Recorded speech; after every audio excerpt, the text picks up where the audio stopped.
Welcome back, and we are here to introduce the first quilt out of 4 for my blue project. This quilt is going to be for Brandon, the oldest of the 4 siblings, and it's going to be from the Quilter's 10-inch square pre-cut companion, which is the Building Blocks Quilt like I had made last year for 26 and 21. So with this one, I'm actually going to make it a row smaller, a row narrower. So instead of being 6 by 7 like shown here, it's going to be 6 by 6, which will make it a good square. It'll be 69 by 69. Brandon is the tallest out of all 4 of them, so I guess it does make sense for him to have a little bit bigger quilt, but I also need to shuffle some of my squares from the layer cake into a couple of the other quilts.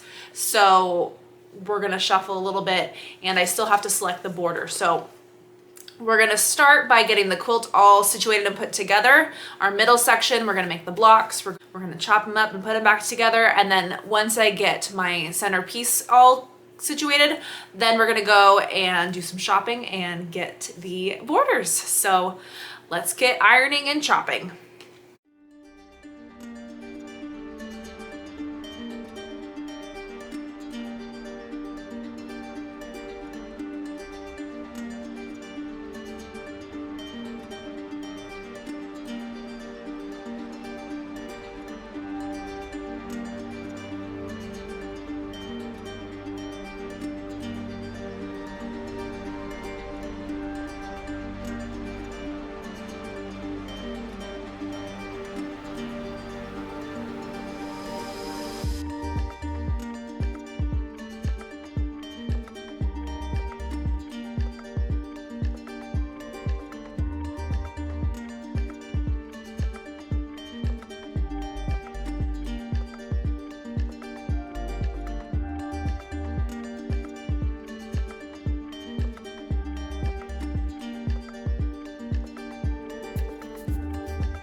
Those blocks went together super quick. As you can see, it's just 2 seams on each block.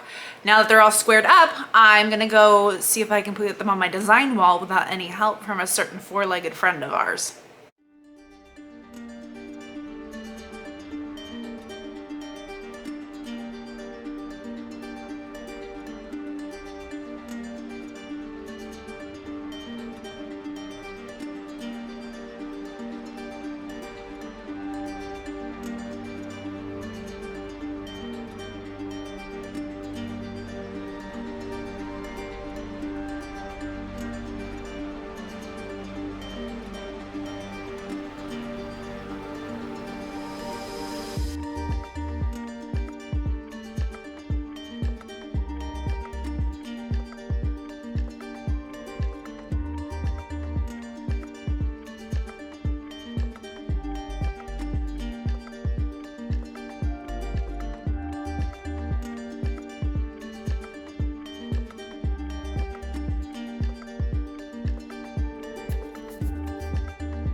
Okay, so here's where we're at with our centerpiece. I had to move some rows around from my original layout because I had the same block stacked on top of itself. So some creative. We've got a little bit of light space here, but I think once it's all quilted up, that won't be as noticeable because we've got some other dark ones all around. So now I just need to decide what I'm going to do for my borders. So it'll have an inner border and an outer border. And I'm almost thinking doing like a white for the inner border, like a tone on tone, like something in this range. Or, I don't know, maybe like a light blue and then one of the darker ones for the outside, depending on what we have. So that's my thoughts. We will see what happens.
So here we have our second Building Blocks quilt. It is all complete. I've got my double borders on it, and I think the white and the dark blue was the perfect separation it needed between all these busy blocks in the middle here. And I think it's going to quilt up awesome. My only concern was I realized after this, since I took off basically a row, making it 6 by 6, I could have taken one more block off and made it 5 by 7. So then it had more of a rectangle shape. But I do think in the end, now seeing my height with it and knowing that the recipient Brandon is tall as well, I think this is going to be a good size, good lap quilt, and I think it's going to be awesome. So here you have it. I'm going to get you a little video of the layout all together, and then we'll be back next week with the quilting.